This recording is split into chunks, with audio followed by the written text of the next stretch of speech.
something about turning 40. I don't know how old everybody is in here, but it was like the day I turned 40, like all hell broke loose with my health. And, you know, I was one of those people who I've always been into health and wellness. To some extent, I've always been an active person, but I didn't eat the right foods.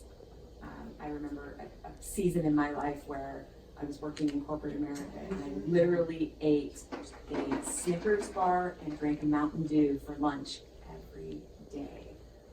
That was in my 30s. Not a proud time of my life, but anybody who works in corporate America knows there's a lot of stress with that, and sometimes lunch hours are not an option, even though they should be.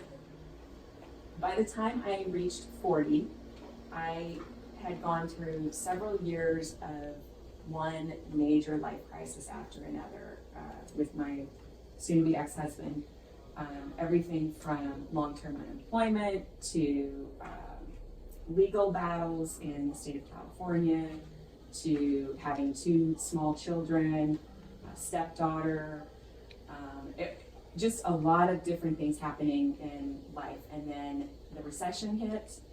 He and I both worked in financial services.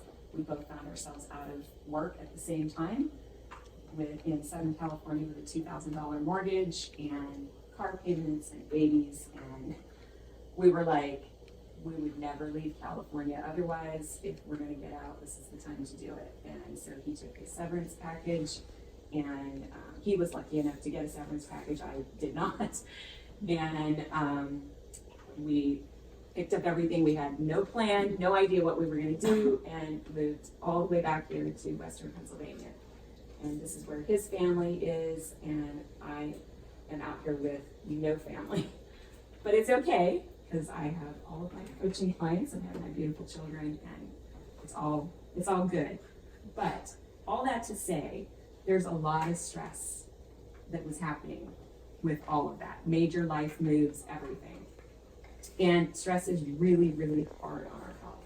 And I had no idea how hard it was until my health started to break down. And I got out here and started, I don't know if you guys have ever exercised a lot and then taken a break from it, and then you jump back into exercise like you never took a break, like you're still in the same shape you were always in. And injuries come from that. Sometimes we overtrain a little bit. But that's one of the things that I did. I jumped back in and I was running like 7 miles, sprinting 7 miles on the treadmill, taking in those endorphins and that high from that exercise, and then going home and crashing. Like, the exercise recovery was really poor. I didn't realize that I was having an electrolyte imbalance, dehydrating myself. I wasn't eating the right foods to nourish my body. All this stuff started happening, and then you throw in getting older. And when we get older, perimenopause hits, and our sex hormones start to fluctuate. So it was like this massive thing of poor gut health because I had eaten so bad my entire life. Stress, hormones, overtraining, and it was like this disaster that happened. And so I found myself in the emergency room one day because I was having, I knew something was off. Anybody in here with thyroid problems? I know Sherry. Okay, whenever you have, yes, okay, whenever you have a thyroid problem, thyroid affects every cell in your body. So when you have a thyroid problem, the symptoms are ridiculous. I mean, it can be anything that you experience symptom-wise. And the best way to describe it is you don't know what's wrong, but you feel like something is off, right? And people look at you and they're like, you look healthy to me, what's the problem? And you feel like you're going crazy in your mind, basically. There's anxiety, there's food digestive issues, there's weight problems, sleep problems, depression. The list goes on and on. Heavy periods, irregular periods, infertility if you're trying to have babies. I mean, like hair loss. The list goes on and on. So I was experiencing all this stuff and couldn't figure out why this was happening to me all of a sudden. And this particular night that I ended up in the emergency room, I was having like pins and needles in my arms and in my legs. Couldn't feel them, like my arms and legs were completely asleep. And I was like, this is not normal. This is not right. And of course, my ex-husband was like, at the time, he was like, are you sure that you're not just overthinking this? Are you sure it's not in your head? No, it's not in my head. My arms are asleep, my legs are asleep. I think I need to go to the emergency room. So he takes me to the emergency room. They run all these tests on me. They're like, are you stressed out about anything? And I'm like, of course I'm stressed out, but I don't feel well. I've got small children. There's a lot going on, life, right? Life. Well, they said, the only thing that we can see is that you have an electrolyte imbalance. Your potassium is low. And so they gave me a potassium pill, which is part of why I was having the pins and needles. And they said, we ran some tests. We want you to follow up with, we think it's a panic attack, basically. We want you to follow up with your doctor next week. So I was like, okay. I had no idea that they tested my thyroid at the time. I had no knowledge about thyroid health at all. And when I went in to see my doctor, I actually saw a physician's assistant at the time, and she looked at my blood work and she said, oh, well, this is why you're not feeling well. You have a thyroid problem, and it's Hashimoto's, and it's the easiest thing to treat. Of all the things that could go wrong with your body, thyroid is the easiest thing to treat. We just put you on this pill and send you on your way. I was like, yes, at least I'm not going crazy. So I go home, I get on this pill, and I start feeling worse and worse and worse. And I'm like, I think something's wrong with this. This doesn't quite feel right. I think I'm having an allergic reaction. They're like, well, you should probably go to the emergency room if you think you're having an allergic reaction. And I'm like, last time I went to the emergency room, that cost me $600. I don't think so. In the meantime, I was talking to a friend of mine who also has struggled with her thyroid for years. And she was like, Roseanne, maybe you should get a second opinion. And I'm like, yeah, maybe. So I got a second opinion with her doctor, which you guys may know Dr. Scott Morgan out of Mercer. He is wonderful. He's a family doctor. Very good listener. That's one of the things I recommend with a doctor. If you're looking for a doctor, if you're having any kind of health problems, you want a doctor that's going to listen to you and not make you feel like you're just another number that they need to push out of your office. So he is really good at that. He does not specialize in hormone health, but he specializes in listening, and that is everything. And when I went into, one of the things I went off of my thyroid medication cold turkey after 13 days of being on it. I never recommend that to anybody. That's dangerous to do, but I felt like it was more dangerous for me to be on it because of how it was making me feel. And so I went off of it cold turkey, saw him for a second opinion. He looked at my blood work and said, did they ever run fresh blood work? Because it was a week between the time I had the test and when I saw my doctor. And he said, did they run a fresh set of labs on you before they put you on medication? I said, no. He's like, well, first of all, that's the first thing I would have done is run another set of labs on you to make sure that you still have a thyroid problem. I also would have tested your antibodies to see if it is indeed Hashimoto's. So they just tested my thyroid stimulating hormone. So with lab tests, there's a lot of different things that need to be tested. And unfortunately, when it comes to hormone health in general, if you just go to the emergency room or a regular family doctor, they don't necessarily know to test a full panel in different areas. And so all they tested on me was my thyroid stimulating hormone, which was slightly elevated, nothing major. And he even said, I never would have put you on medication, even at this number. So he's like, I think there's something else going on. You might have an inflamed thyroid. You might have picked up a virus or an infection. He's like, what do you want to do about it? And I said, well, I would like to try and figure it out naturally if possible. And he was like, okay, then I'll monitor your blood work and you can take a natural approach and we'll just test your blood every once in a while. It took me 2 years. I had no idea what it was doing. It was a lot of throw this up against the wall, see if that sticks. Throw that up against the wall, see if that sticks. Like, see how I feel. A lot of trial and error. but it took me 2 years. And one of the main things that I learned in that process is nutrition was powerful in my healing. I did finally get to a point where I was fully healed. It was not, they did test for antibodies. It was not Hashimoto's related. I even had him test for Lyme disease at one point because I was like, I did have like this really weird like bite of some sort on my back and I don't know where it came from. And so we tested for Lyme disease and that wasn't a problem either. So we basically, and this was just me doing research and talking to people and checking and being my own health advocate, which is really what you have to do. Anytime something goes wrong with your body, you really need to be your own health advocate because nobody else is going to do it for you. I mean, I hate to say that, but it's true. Nobody else is going to do that for you.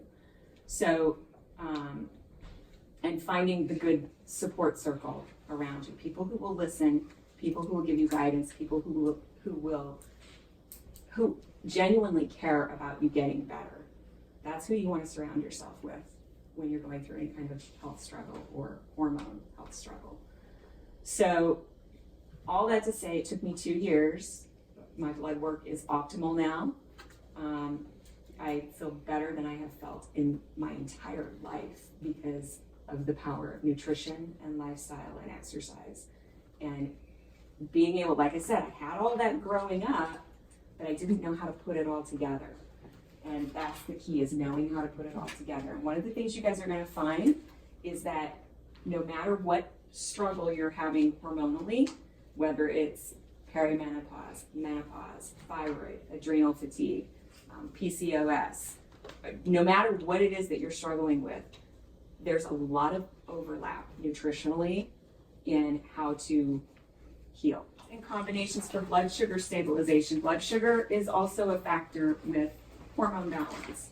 It's a big factor. You get your blood sugar in line, everything else starts to fall into place. Blood sugar and gut health. The next one is adrenal health protocol. Anytime you have a thyroid problem, it's almost guaranteed that you have adrenal fatigue as well. If you have adrenal fatigue, it's almost guaranteed that if you don't already have a thyroid problem, you will soon. So nourishing your adrenals is really, really important. Menstrual cycle tracking in here for those of you who are still having periods. As you go through perimenopause, one of the things I just want to mention is, and I will get into this in a little bit more detail, one of the best things that I have done in understanding my hormone health is taking my temperature every morning. Now, I have no interest in doing that for fertility purposes. I do it so that I can track my cycle because your sex hormones fluctuate throughout your menstrual cycle. So knowing what your temperature is at any given time and seeing the chart of what your temperature is doing gives you an idea of, did I ovulate this month or did I not ovulate this month? And maybe that's why I'm having a period that's going for 2 weeks and it's heavier than it's ever been. Maybe I didn't ovulate last month. So tracking your temperature is huge in knowing what's going on with your hormones. It also tells you if you have a thyroid problem going on. One thing I would, yes? Does that apply to us who aren't having periods? From a thyroid standpoint, yes. Okay. Yes. It just won't. I haven't actually talked to anybody who's tracked their temperature who's already in menopause. So I'm not sure what the temperature would look like, what would be considered normal. You still have hormone fluctuations, it's just your hormone levels are lower. So when you start to go through perimenopause and menopause, it's like going through puberty backwards. So as you're going through puberty, your sex hormones are climbing, but they're still fluctuating as they're climbing. Well, when you're going through perimenopause and menopause, you're going downhill. And they're still fluctuating, but everything is declining. So you still have those hormones, they're just at a lower level than what they would have been during your, I don't want to say your prime years, but you know what I mean. I think they're all prime years. In terms of health. Yeah. Let's face it, we know. Yeah. You take what you get at this age. The system is basically sort of like the house to all the hormones, right? So It's the collection of glands that produce all the hormones that regulate your metabolism, growth and development, tissue function, sexual function, reproduction, sleep, and mood, among many other things. It's made up of the pituitary, thyroid, parathyroid gland, adrenal glands, pancreas, ovaries in the females, and testicles in the males. In general, a gland selects and removes materials from the blood, processes them, and then secretes the finished chemical product for use somewhere in the body. So it's hormones are basically like messengers that are shot out to different areas of the body.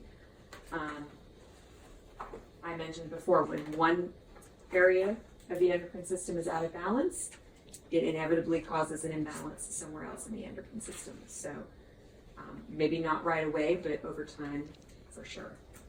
So once you bring your hormones into balance, you're going to experience better sleep, reduced stress, more energy, improved digestion, and increased libido, relief from any PMS symptoms, enhanced focus and clarity, improved digestion, and stable blood sugar. So the most common hormone imbalances are cortisol, also known as adrenal fatigue. Now, if you go to a doctor and say, can you test my adrenals for adrenal fatigue? They're going to say there's no such thing as adrenal fatigue because doctors aren't taught about adrenal fatigue. If you go to a functional medicine doctor, they'll know exactly what you're talking about. Any other doctor's going to be like, I test for two things with adrenals. I test for either Addison's disease or Cushing's disease. So basically, either you're getting way too much cortisol fired off or you are completely depleted of cortisol. So it's like one extreme or the other. No such thing as in between for most doctors. So anytime you think that you have an adrenal problem, my personal thought on that, adrenal fatigue, if it is truly a severe adrenal problem, you need to go to a doctor and be tested. That's always good.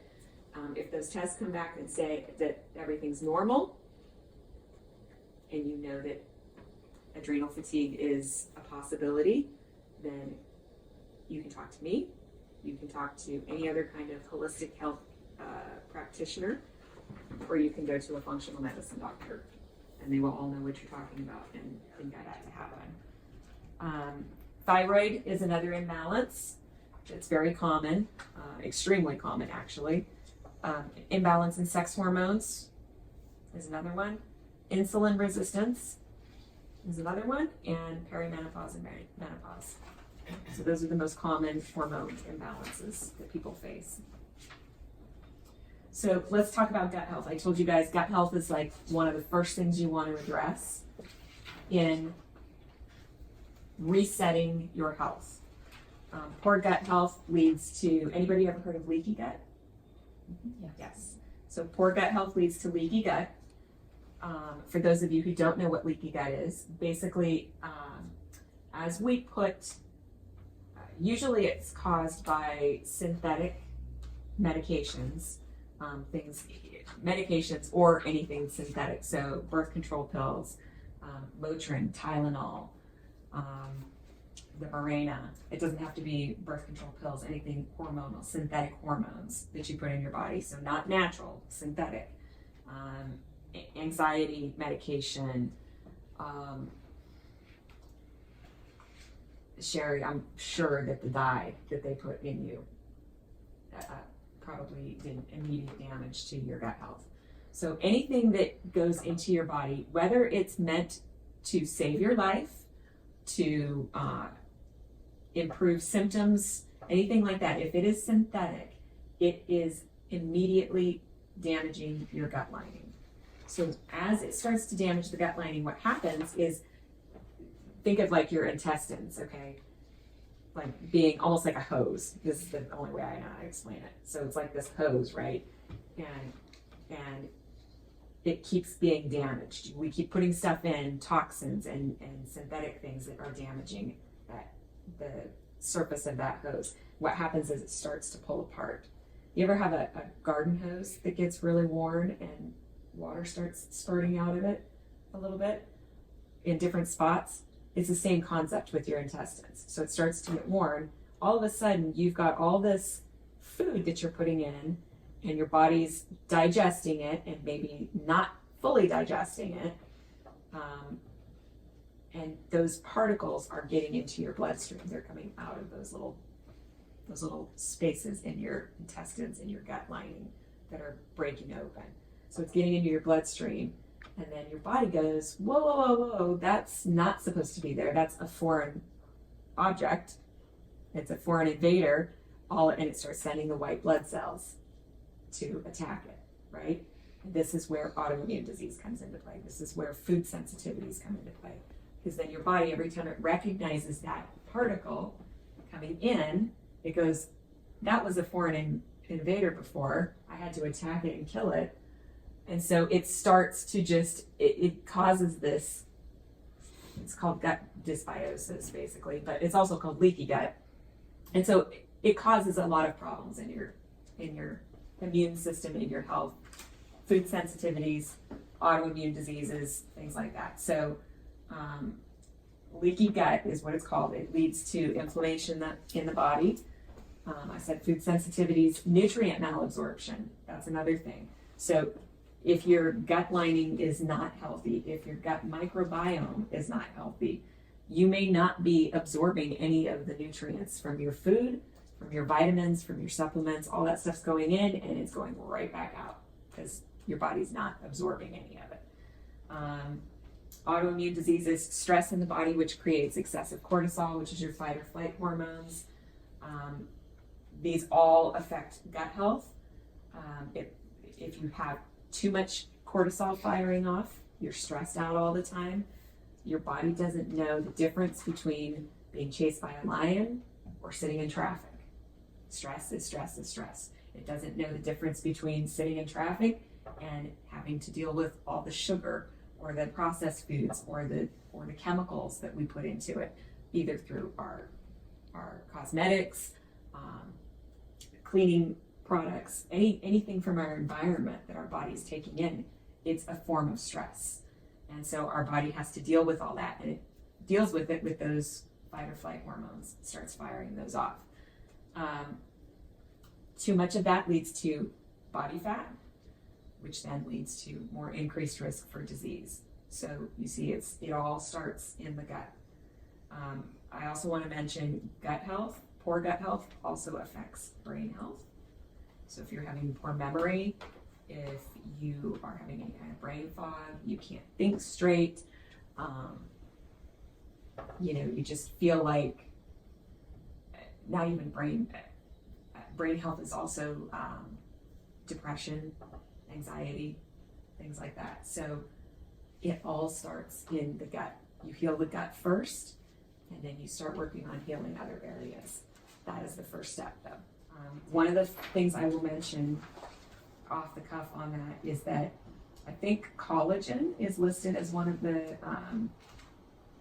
things that you should do as part of, I don't know which phase it is of the gut health program, but collagen is something that I recently started taking, not even tying it into the gut health protocol. I started taking it probably it's been probably 5 months, I think, now that I've been taking it consistently every day. And what I do is, you can get collagen in supplement form, you can get it in powder form. I get my collagen, it's a marine collagen sourced from fish, and I get it from truvani.com, TRUV as in Victor, ANI.com. It is odorless and tasteless. I've shared it with some of my gals in my Better Body Challenge and some of my private coaching clients, and I'm getting mixed reviews on it. It depends on how you use the powder.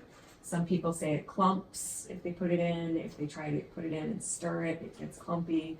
So I'm getting mixed reviews. The way I do it, I make bulletproof coffee with it. So I don't know if you guys are familiar with bulletproof coffee, but basically decaf coffee, no caffeine, Decaf coffee. Mix in a teaspoon of grass-fed butter. When I say mix, hear me out. We're going to blend it in a blender, not with a spoon. Otherwise, your coffee's going to look oily. A teaspoon of grass-fed butter. A teaspoon of organic coconut oil, and a scoop of collagen powder in it, and any other kind of, like if you want to do a little bit of nut milk, like an unsweetened nut milk, cinnamon. Sometimes people like to put it in pureed pumpkin. You can really flavor bulletproof coffee any way you like. And then mix it all in the blender and drink it. Make sure you drink the whole cup of it. It'll come out like a Starbucks, almost frothy. And there's a couple things happening with that. One, you're getting healthy fats from it, but the main point in that is that you're getting the collagen, and you can't even taste that it's in there. But the benefits of that collagen, I have noticed, and I'm already a healthy person, healthier than I've been, and I didn't realize that I still had work to do on my gut until I started consuming the collagen regularly. It was probably after about 60 to 90 days of consuming it every day. My bowel movements changed. They improved. They were so much better, like back when I was 20 years old. And I was like, what has changed in my life and in my diet and everything? And the only thing that changed was I added the collagen in. And then I started looking back at my resources, and I was like, collagen's good for gut health. Totally forgot about that. So collagen, man, it's one of the best things you can add in, especially if you're having any kind of digestive issues. Collagen for sure. And then at your next meal or whatever. I'm gonna try this bullet thing. You're going to be addicted to it once you try it, I'm telling you. Have you tried it? No, not bullet. No. Bulletproof. She has on her group. You could do this with hot tea also. It doesn't have to be coffee. So if coffee doesn't agree with you, hot tea is a good choice also. Turmeric tea, I don't know how to say it, rooibos tea. I think that's how it's said, Rooibos. Tea is excellent for hormone health. You just want to go decaf on things as much as you can. Green tea is okay if it's got a little caffeine in it. It's much, much lower caffeine than what you would get in a cup of coffee. And our stress affects our hormones and our health. As I mentioned before, cortisol creates the hormone imbalance. Your body. Here's another interesting fact about cortisol. And I like to share this because it's important when we're looking at how it affects sex hormones.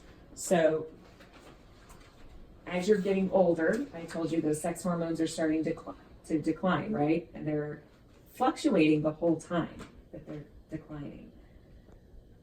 Well, meanwhile, all this is going on, all this fluctuation is going on, and over here, you're having chronic stress. Your job is driving you crazy. Your kids are driving you crazy. You have a new puppy who's turned your world upside down. She's cute. Like from experience. She's so cute, but and it causes this chronic stress. So when this happens, those fight or flight hormones are firing off. Cortisol. Eventually, that chronic stress, you start to run out of cortisol. So what does your body do? Because it needs that cortisol to survive. It goes, I need to create more cortisol. So it goes over here, where your declining sex hormones are happening, and it steals progesterone, which is already declining.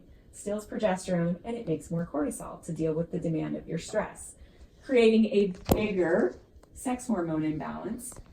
So if your progesterone drops down really low, what's going to happen is estrogen, no matter how high your estrogen is already going to be higher than your progesterone. Even if estrogen is low, it's still going to be higher than your progesterone, which creates estrogen dominance, which you've probably heard of if you've done any kind of research on hormone health. Could that happen in a man also? Yes. Mm-hmm.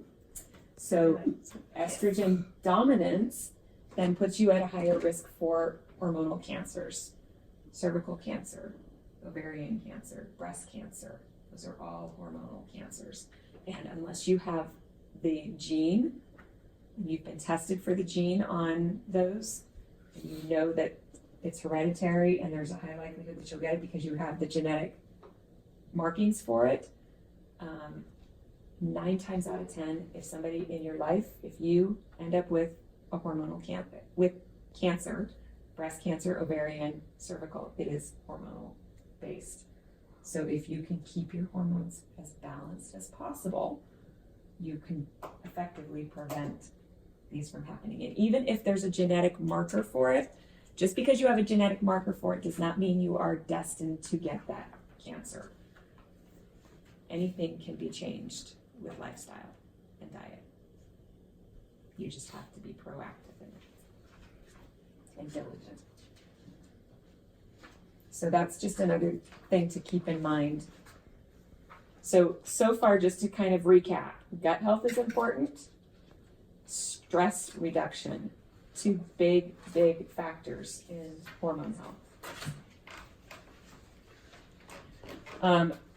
So now let's talk about the role. We've kind of been already talking about this, but the role that exercise, diet, and lifestyle play.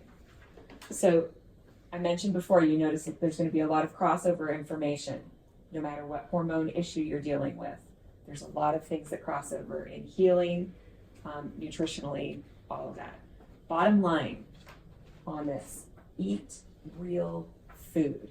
If it comes in a box, it's not real food. Now, arguably, pasta, there are some things that come in a box that, it's just, unless we are awesome and we're gonna make our own homemade pasta, which I've never personally done. The point is, if you can make it homemade, make it homemade. Avoid dining out as much as you can. Not 100%. I want a restaurant that has this kind of food. I know. You go in and get. Wouldn't that be nice? I believe in what I refer to as the 90-10 rule. 90% of the time you do everything right. 10% of the time you splurge a little bit. That 10% of the time is birthdays and parties and things that come up, celebrations, things that come up that, because you don't want to be, again, life should be lived, right? So you don't want to go around and be like, I can't have that ever. Sometimes it's okay, as long as you're doing everything right most of the time. So eat real food, whole foods, whole grains are not bad. Lots and lots of vegetables. If you ever work with me, you know I will push vegetables until I'm blue in the face. Vegetables, vegetables, vegetables. So important. They are really important for cleansing your liver, and your liver does everything. Your liver processes all that junk that we put in. It processes all the excess sugar that we're putting in. It processes the excess estrogens that we pick up, not just from our own body producing the estrogen, but we pick up estrogen from our environment, from our foods and things like that. So all the excess estrogen in our body, our liver has to get rid of it. So anything you can do to support your liver in cleansing and detoxing is good, and that's where vegetables come into play. Avoid toxic products in, yes? Now, your vegetables, are they better to eat them raw or cooked or a combination? Raw of is both, or? Raw is always best. It's going to be highest in nutrients, also in prebiotics, and prebiotics are important because prebiotics help to feed the probiotics, which are the prebiotics help to feed the bacteria in your gut, the good bacteria, So I recently read and help to create more. you should eat beets raw, and I've never ate them raw, so I don't know what they taste like, but Okay. it just. Those are Roseanne's favorite. I hate beets and mushrooms. But both of them are incredible for your health. So if you find something that you don't like and you can take it in supplement form, standard process whole food supplements, they have a beetroot supplement. I'm telling you, whatever it takes. Also, if you can try and put it in a smoothie, I did try that once and I was like, it tastes like dirt. It's awful. And it looked awful. It's just awful. Even the health coach struggles to, get the veggies in. You get them in any way you can. Leafy greens are best. But all vegetables. Don't be afraid of potatoes. Everybody's like, I can't have potatoes. Don't eat them as McDonald's French fries. Have a baked, have a baked potato, have a sweet potato, have a red potato. Potatoes are really good for you. Eat the skin of them. It's wonderful for you. Lots of vitamins and minerals. So don't be afraid of potatoes.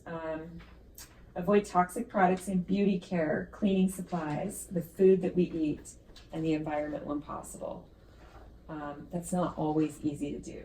So anything you can do, little small steps will help. Okay? Get lots and lots and lots of sleep as much as you can. The body restores and it repairs itself during sleep. Key here, and this is something I struggle with. I knew you were gonna be over there rolling your eyes at me. So I forgot to tell my body to start healing. do we have any night owls in here? I used to be. Yeah. You need to get your butt into bed between 10 and 10:30 every night. Our body is it has circadian rhythms. It's ridiculous. When I was healing my adrenals and my thyroid, I was like, seriously, I have to go to bed at 10 o'clock. Like my body really knows that it's 10 o'clock. Yes, it does. It does. So Daylight savings time. So I know. Yeah. So between 10 and 10:30, you should be getting into bed. You should be sleeping 7 to 9 hours a night. That's really what's best for hormone health. Now, I will say that I went to bed last night, just in keeping things real. It was after 1 a.m. when I went to bed last night, and I was up at 5 a.m. this morning, so I'm looking forward to a very long nap when we're done today. That is not the norm for me, but I am a night owl these days. Let's see, what else? Fats. Everybody's also afraid of fats. Oh, we have to do low fat everything. No. High fat. Full fat sour cream. Full fat butter. Full fat cottage cheese. So not the light sour cream I think is better? No. Doesn't taste so. That's how I knew you were legit Full- when you pushed full fat. I went, Full fat. okay, yeah, we're good. Everything I eat is full fat. Okay? I have excellent cholesterol. I had it tested just to see if, I used myself as a guinea pig to make sure that my cholesterol wasn't going to, go through the roof. My cholesterol is perfect, right where it needs to be. So, full fat, For you. coconut oil, grass-fed butter, olive oil. I said full fat sour cream, full fat cottage cheese. Get the fats in. Yes, they will elevate your cholesterol a little bit. You need cholesterol to produce hormones. No matter what age you are, you have to have cholesterol in order to produce hormones. The key is to make sure that you're getting the healthy fats and not the bad fats. And to make sure that you're exercising. So you need to stay active as well. You are going to get more calories with those full fats. That's where you need to stay active. I switched from skim to 2%. I can't get myself to, I'll put whole milk in my coffee and stuff, but it was amazing the difference. And then my mom and I, we both decided to switch, and actually I felt better. There was something, I think I wasn't getting the right fats. I probably was getting the wrong fats, but I felt better. I was really weird. And I didn't change anything else because that was probably, I don't know when we decided to change, probably 5 years ago or so. But it was interesting because I was a skim milk drinker for years. Yeah. The other thing with full fat is it keeps you satiated. So you're not going to be as hungry in between meals if you're getting the proper meal. I forced myself not to eat so much. Work full fat milk. I go through 3 gallons a week. I have teenage boys. I cannot afford it. Yeah. What about like almond milk or Those are fine. coconut milk? I just say go unsweetened. Yeah, that's usually. Because that leads me to the next thing is that sugar is really you need when it comes to weight, and I know this isn't a weight seminar, but weight is something that is a concern of everybody's. And sugar is, I like to say, you need to treat sugar like it's poison for your body, because really that's what it is. We do need sugar in our diet for energy, but every time you put something in your body that's got sugar in it, even if it's a natural source of sugar, your liver has to process that. And if there's too much sugar already in your system, which most of us consume way more sugar than we need to, we don't even realize it until I start telling people, start watching what you're eating and, look up how many grams of sugar is in that. And then they're like, holy cow, I had no idea I was eating that much sugar. So what happens is if you get too much sugar in your body and your liver can't process it all fast enough, it's already overburdened because it's doing everything else to keep you healthy. So what it does is it sends that sugar packing to your fat storage areas, belly, butt, boobs, hips, thighs. Wherever you store fat, that's where that sugar is going to go hang out. Okay? So on its way, though, I don't know if it exactly happens like this, but I'd like to paint this picture for you because it does affect your gut health. On its way, it stops by your gut and it starts doing this hi-ya, hi-ya, to your gut lining. Sugar is another one of those things that attacks your gut lining. So refined sugar in particular. So am I telling you to stop eating fruit? No, but berries are best. Berries are the lowest glycemic, and you're going to get all your vitamins and minerals and antioxidants from them. And I would not eat, unless you are really controlling your sugar everywhere else in your diet, I would not eat fruit every day. I would pick a couple days a week to indulge in it, and that's what I would do. So I tell all of my clients and my Better Body Challenge girls 24 grams or less of sugar a day from all sources. Can't get it under 30. It's tough. I've tried. It's It's tough. down from 48. So again, every little improvement you can make is improving your health. Does Fitness Pal do the sugar? I know they do the carb, but do they do the sugar? You have to go in and actually make the adjustment in MyFitnessPal because it doesn't Oh, it doesn't put the same number. But you can see what it is.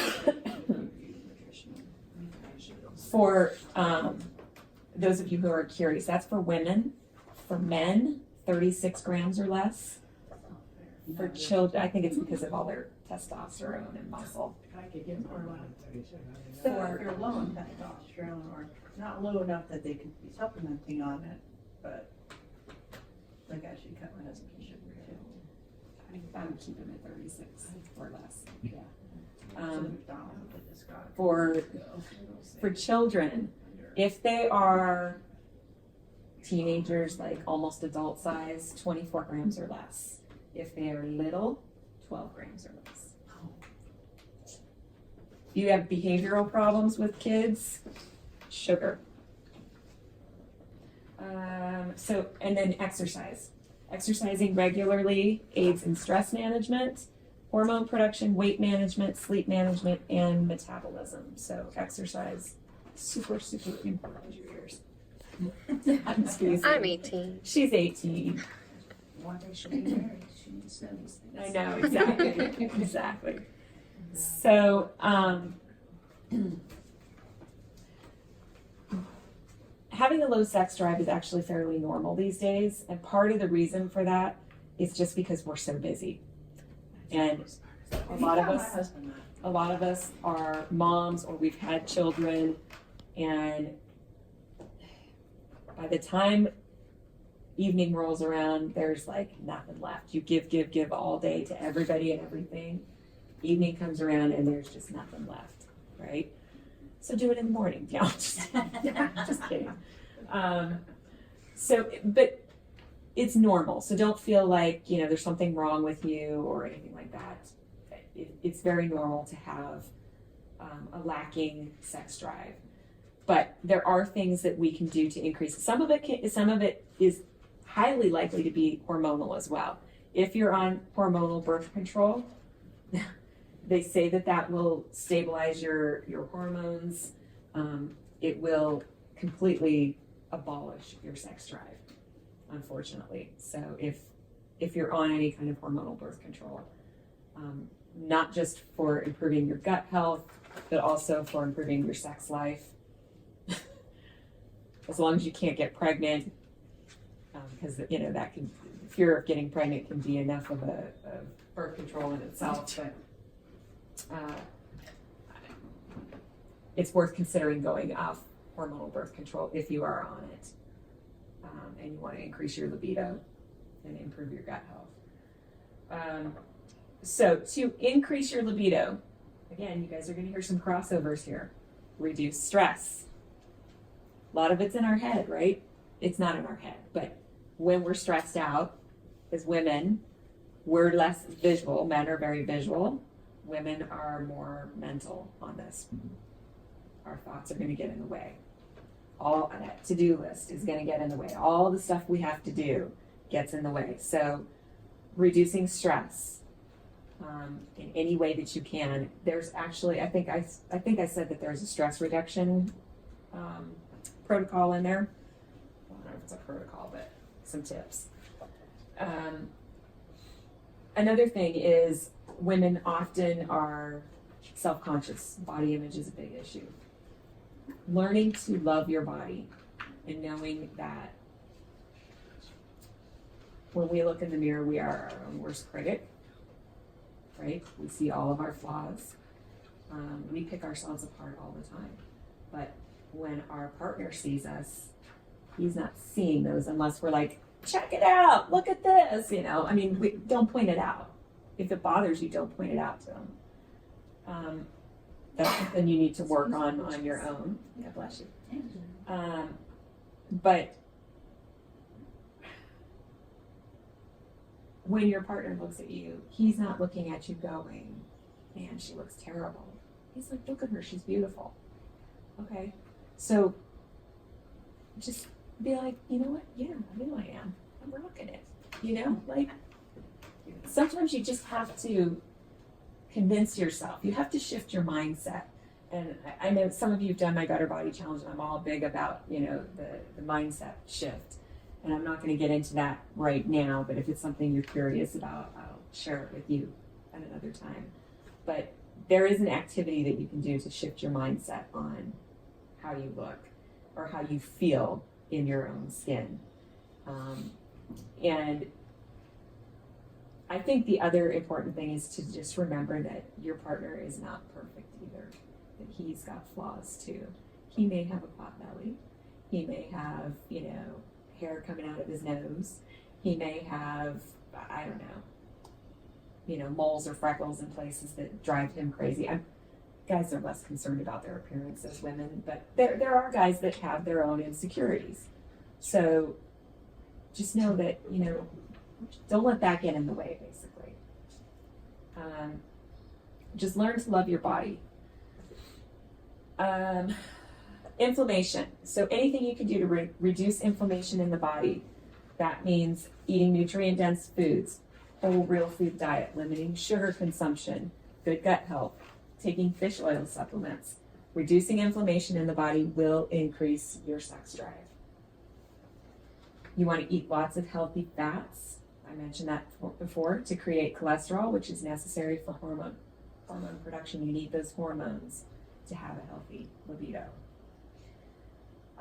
You want to target for fat. You were asking me about this the other day. This is for hormone health, for libido in particular.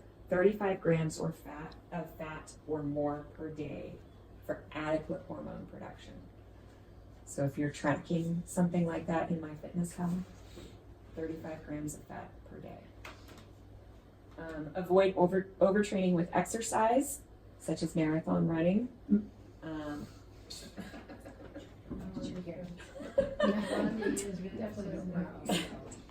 Kelly. On my list for next year, soon as I get my knee.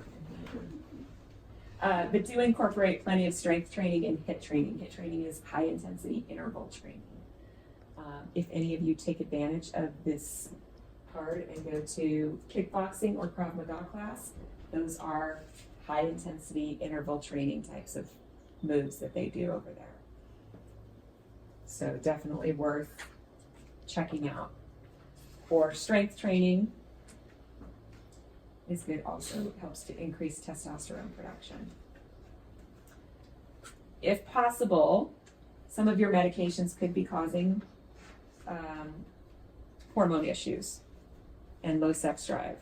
I'm going to name off a couple of these. Some of these I can't pronounce very well. Now, I wouldn't tell you to go off the medications. You may always need to talk to your doctor before doing something like that. But if I mention something that you're on and this is an issue for you, just know in your mind that that could be causing it, and maybe you can work out some plan with your doctor to start weaning off of it somehow. And a lot of times, diet and lifestyle can naturally start to wean you off of things, because you'll find that the medications are too strong, and your doctor will be like, oh, you should probably back that down when they do your blood work. So these medications are antidepressants such as Prozac, Zoloft, tricyclic antidepressants, not commonly prescribed anymore, but they include amitriptyline and nortriptyline. I told you I can't pronounce these very well. Antihistamines, any marijuana use, certain anti-seizure drugs, opioids, including Vicodin, oxycodone, yeah, thank you, and Percocet. There's common blood pressure medication and beta blockers that can affect your sex drive, and anti-anxiety medications such as Xanax and Valium will all have an effect. And I'll also add in the hormonal birth control. So by getting your body back into balance to the best that you can, it should improve that.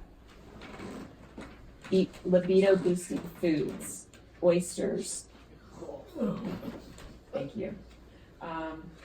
Pomegranate. Pomegranate has been shown to almost immediately increase testosterone in both males and females. So if your guy is having issues, feed him some pomegranate. Dark chocolate, because of the magnesium. There's also a chemical in dark chocolate that I can't remember what it is, but there's a chemical in it that when we consume dark chocolate, this chemical makes us feel the same way we feel during orgasm. Which I'm like, no wonder I eat so much dark chocolate.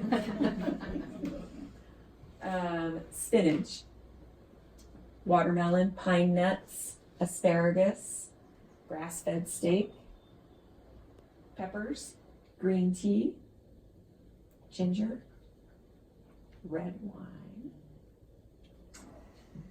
and berries. All good sources. And then take a zinc supplement. Zinc is another thing that increases testosterone, and fish oil supplement. And as women, we need testosterone too. So don't feel like, oh, if I take zinc, I'm going to turn into a man. That's not going to happen. You need zinc. You need testosterone in your body. Would you mind reading those off? Spinach, watermelon. Oysters, pomegranate, dark chocolate, spinach, watermelon, pine nuts, asparagus, grass-fed steak, peppers, green tea, oysters. Oh, I already said oysters. Ginger, red wine, and berries. So there's like the perfect romantic meal there. Grass-fed steak, asparagus, red wine, and berries, and dark chocolate. Right? All right. Anybody, because we're on a time crunch here, anybody having menstrual issues? Like heavy periods? Huh? Not anymore. Not anymore. Okay, I'm going to skip over that. Unless you guys want me to talk about it, I'll just say briefly, An ideal cycle should be anywhere from 25 to 35 days. Bleeding 4 to 5 days is considered optimal, but it can vary anywhere from 2 to 7 days. And real quick, I'm going to mention the tracking your temperature. Those of you with, Sherry, you might want to write this one down from a thyroid standpoint. Or if any of you actually, if you're going through perimenopause, you're going to want to track your temperature. So you're going to want to get a thermometer, basal body temperature thermometer. They sell them on Amazon. If you want to know the one that I use, send me an email or a text message, and I will send you the link to the one that I use because it's pretty good. What you're going to do is keep that thermometer on your bedside, and every morning when your alarm goes off, before you jump out of bed to go to the bathroom or do whatever you're going to do, reach over, grab that thermometer, pop it in your mouth while you're still laying there, still flat on your pillow. Pop it in your mouth, take your temperature.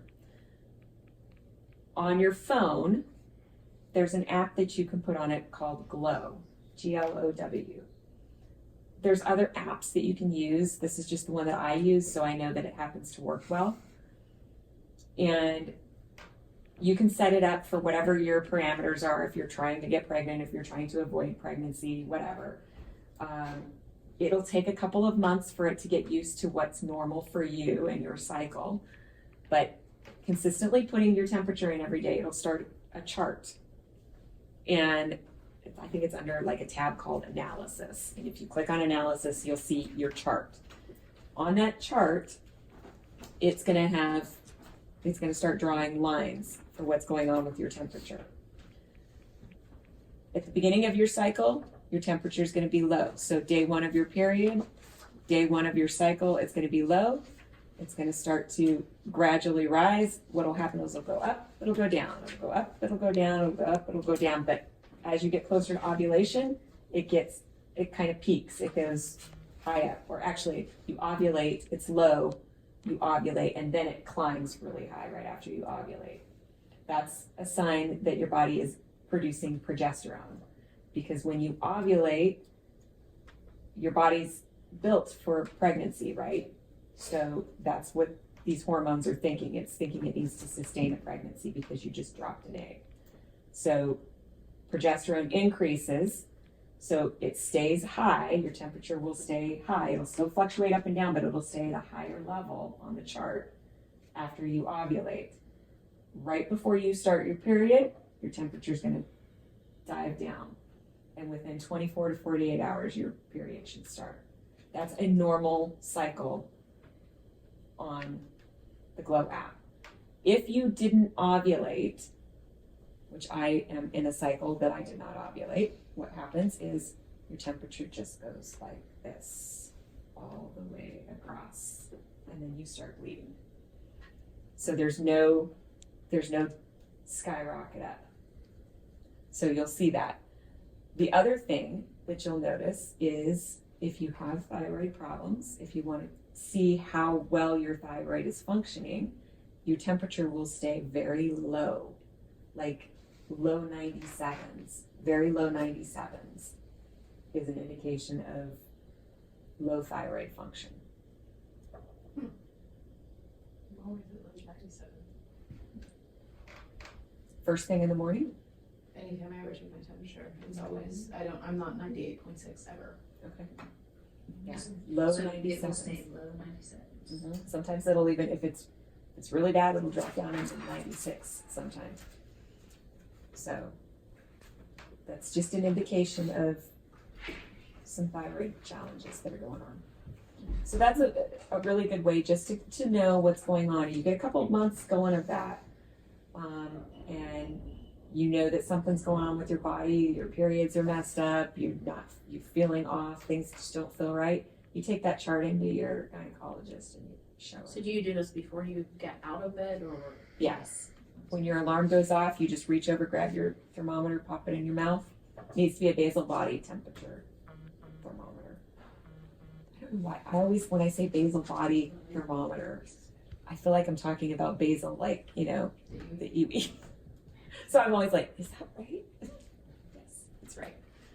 It's not spelled the same, BASAL.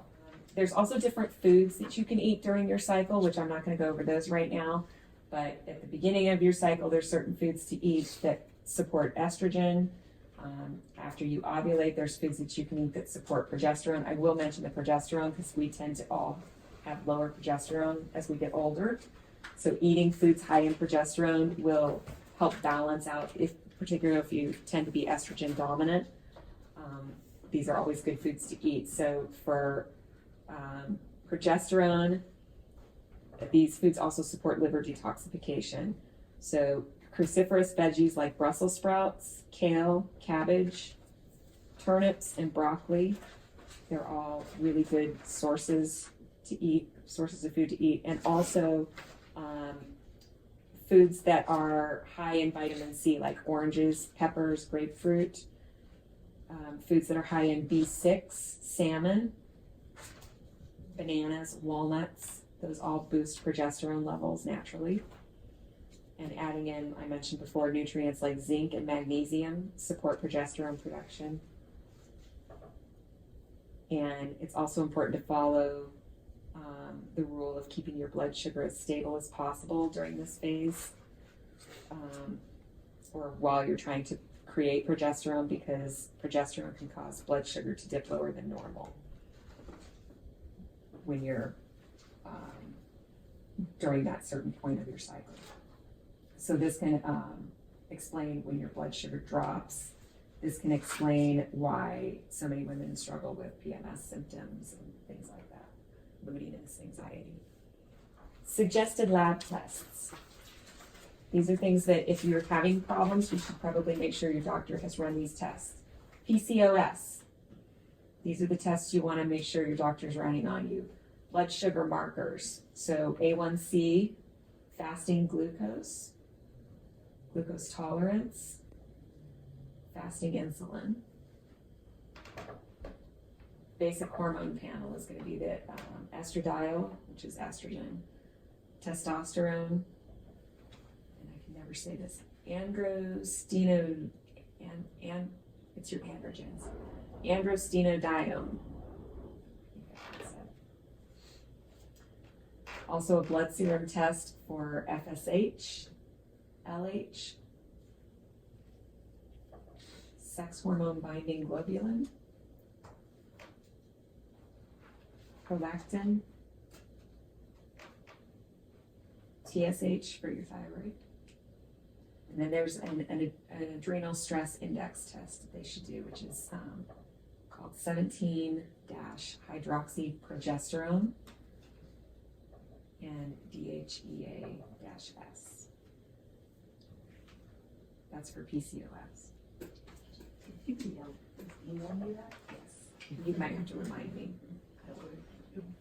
If you're having unwanted weight gain or inability to lose weight, the basic hormone panel, which is going to be basically, your estrogen, progesterone, that sort of thing, testosterone. Full thyroid panel, which I'll tell you what that is in a minute. Complete blood count, blood sugar markers, leptin. A lot of people don't realize this. Leptin is a hormone that affects appetite. So if you're having problems with overeating and weight, getting your leptin levels tested would be good. IGF-1 is a growth hormone that when it's high can cause obesity. And then if those tests don't work for you, if they all come back normal, you can test for food sensitivities or do a stool or a GI test. Hair loss. If you're having struggles with hair loss, you want to have them do a basic hormone panel, full thyroid panel, complete blood count, vitamin deficiency testing, blood sugar testing, testing for heavy metals and mercury. For thyroid testing, always insist on these tests for thyroid. TSH, thyroid peroxidase antibody, free T3, free T4, and reverse T3. I don't know how any doctor can tell you how your thyroid health is if they're not looking at the big full picture. Did you say free 3? Free T3, free T4, and reverse T3. And what was the ISH? TSH, and then thyroid peroxidase antibody. Antibodies basically tell you if it's Hashimoto's or not, if it's autoimmune. Peroxidase, Thyroid peroxidase, like peroxide with ASE at the end. Antibody.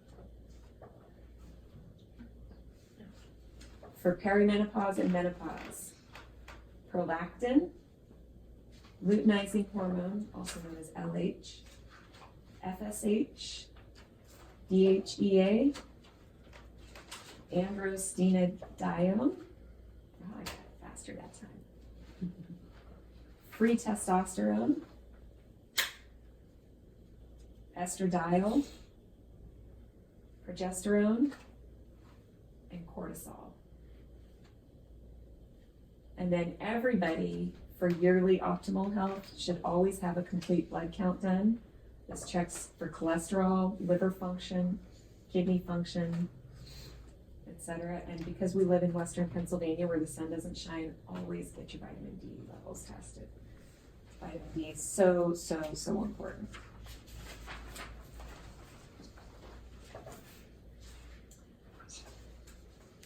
Questions, anybody? Yeah. All right. I'm going to quickly go over supplement protocols and then putting it all together, and then we're going to do our last raffle drawing, and then we'll be done. So, recommended supplements. There's in your folder, there's the micronutrients for optimal health in your binders. Those are vitamin A, which synthesizes hormones. Vitamin B12, which is for energy and metabolism. Sherry, B12 B and B complex, very important for you. If you have B12 with the B complex, which you should, that should be good. Vitamin D acts like a hormone; it regulates your menstrual cycle. Vitamin K2 works with D and plays a role in pregnancy. Iron helps with fatigue. Iron levels. Did you have your iron levels? everything is perfect. That's strange. I know. It's not perfect because you Crazy, don't. which is why I'm here. It's not perfect because you don't feel well. Right, according to the medical world. Yeah. Iodine for thyroid function. Magnesium helps maintain blood sugar levels. It's nature's relaxation mineral. Fish oil decreases inflammation in the body. Folate B9 helps with chronic low energy. There's another one. And is important in pregnancy, which none of us are worrying about here. Additional supplements that help with specific hormone imbalances. And those are listed with each of your protocols in the binder. Adaptogen herbs are big things. So adaptogen herbs that help balance out hormones in the body are going to be ashwagandha, which is somewhat, I think it's listed in there under it's probably under the thyroid or adrenals. Rhodiola is another one that's good. Maca root is really good for libido, by the way. But it is also really good at making you extremely fertile. So if that's an issue, beware. Those are adaptogen herbs. Vitamin C is really, really important for adrenal health. Fish oil, vitamin D, B complex, magnesium, zinc, iodine. Those are probably the most common when there's a hormone imbalance present. You're also going to want to take a good, high-quality probiotic. Implementing any of the gut health protocols is going to ensure that you are better able to absorb those nutrients when you take them in. Because when we add all those supplements in, right, we want our body to actually absorb them. We don't want to just flush in money that's going to be peed out and not absorbed. So a good probiotic is important. There are good, there's a supplement page in there, I think. I don't remember if I put a supplement page in there or not. But good brands are Nutritional Frontiers, Metagenics. I don't know how this one is pronounced. Gaia. Standard Process. There's a whole food supplement. Those are good. Plexus. I know there's a lot of people in the area that are on Plexus. Plexus is great products. Plexus. Yeah. Chelsea Diaz sells Plexus in our group. Pure Encapsulations, Vital Nutrients, and Thorn Research and Designs for Health. Those are all good, high quality companies that you can buy from. And then the important thing with vitamins and supplements, you have to take them consistently because it takes time for them to get into your body and start nourishing your body. And then if you start missing them, you're just setting yourself back. So take them consistently so that you can have optimal health. So putting all of this information together, you can take this information with you. You can implement it on your own. It does work. Like I said, start with the gut health first and then progress on to the other protocols as you need to for your own issues that you're dealing with. Like I said, I was able to, basically using this type of stuff, I was able to heal myself on my own. It took a lot longer because I didn't have this information. If I had to do it all over again though, I would have had somebody help me because it was a very lonely process of getting healthy. Like I said, when you look, I can look at each one of you in this room and say, you all look perfectly normal and healthy to me. Everybody else in our life looks at us and says the same thing. But you know what's going on in your body. You may not know specifically what's going on in your body, but you know that you don't feel well, that things are off, that things aren't right. You wouldn't be here otherwise. So surround yourself with people who are going to support you in getting better. Whether that is, maybe a good friend that's going through something similar, or whether it's a holistic health practitioner or whatever. I mean, I'm a health coach. Hello, I'm a health coach. I'm more than happy to come alongside you guys and guide you on this. Because it's really hard when you're going through a health struggle, and you shouldn't have to do it alone, and it's stressful and it's emotional. And sometimes you just need somebody who understands that you can talk to.